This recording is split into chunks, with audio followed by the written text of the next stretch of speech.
আসসালামু আলাইকুম। অনেকদিন পরে চলে আসলাম একটি ভ্লগ ভিডিও নিয়ে।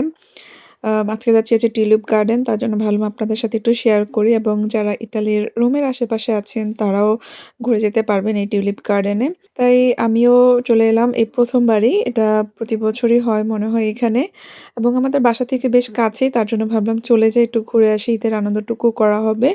এখানে গিয়ে দেখলাম বড়দের হচ্ছে ৯ ইউরো করে ৩ টা ফুল নেওয়া যাবে এবং বাচ্চাদের যারা আছেন তারা হচ্ছে ৭ ইউরো করে।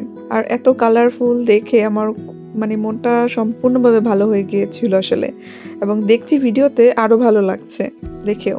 এটা শুরু হয়েছে ১ সপ্তাহ হবে এবং আমি বলব যারা যেতে চান তারা অবশ্যই এর মানে সময়ের মধ্যে চলে যাবেন, কাছাকাছি সময়ের মধ্যেই। মানে এটা শুরু হওয়ার ১৫ দিনের মধ্যে চলে গেলেই ভালো হয়। তা না হলে ফুল শেষের দিকে কিন্তু খুব একটা থাকে না। তার জন্য আগেভাগে চলে যাবেন। এই যে আমাদের বালতি দিয়ে দিয়েছে আরকি আম ফুল নেওয়ার জন্য।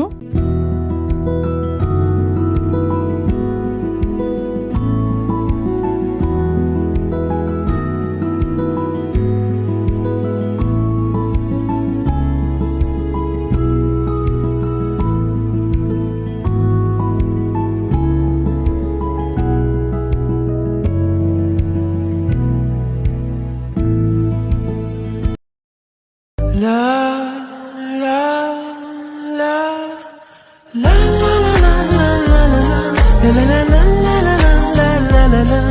la la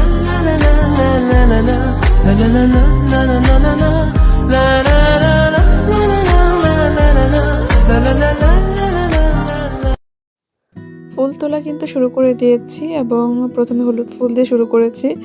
আর আপনাদেরকে বলবো সব ফুল যদি ছিঁড়তে চান, ফুল ছিঁড়ার ক্ষেত্রে কলির ফুলগুলো ছিঁড়বেন। এই যে দেখুন আমি সব কিন্তু কলির ফুল ছিঁড়েছি। এর একটা বেনিফিট, বাসায় নিয়ে যদি পানিতে রেখে দেন ১ সপ্তাহ থাকবেই, সর্বনিম্ন হলে ১ সপ্তাহ থাকবেই। ফুল ফুটবে, অনেক সুন্দর লাগবে দেখতে। এবং আমার ফুলগুলো কিন্তু এই যে আমি লাস্টে দিয়েও দিয়েছি। এই যে দেখুন সবগুলো ফুল কিন্তু ফুটেও গিয়েছে। এই যে দেখুন সর্বপ্রথমে হলুদ ফুলটাই দেখাচ্ছি।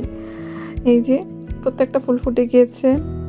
ধন্যবাদ সবাইকে। আমার ভিডিওটি ভালো লেগে থাকলে লাইক, কমেন্ট, শেয়ার করে পাশে থাকতে ভুলবেন না এবং অবশ্যই এই টিউলিপ গার্ডেনে একবার হলে ভ্রমণ করবেন যদি রুমের পাশে থেকে থাকেন। আসসালামু আলাইকুম।